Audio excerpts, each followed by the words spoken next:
দেখুন কোন রাশির জন্য কোন রং শুভ। মেষ রাশি লাল রং,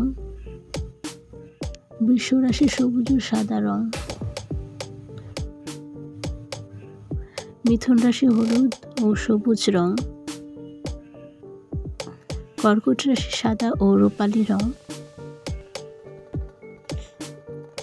সিংহ রাশি সোনালী ও কমলা রং, কন্যা রাশি সবুজ ও বাদামি রং, তুলা রাশি গোলাপি ও হালকা নীল রং, বৃশ্চিক রাশি গাঢ় লাল ও সাদা রং, ধনু রাশি হলুদ ও কমলা রং, মকর রাশি নীল ও কালো রং, কুম্ভ রাশি আকাশী নীল ও গাঢ় নীল রং, মীন রাশি হালকা সবুজ ও সাদা রং।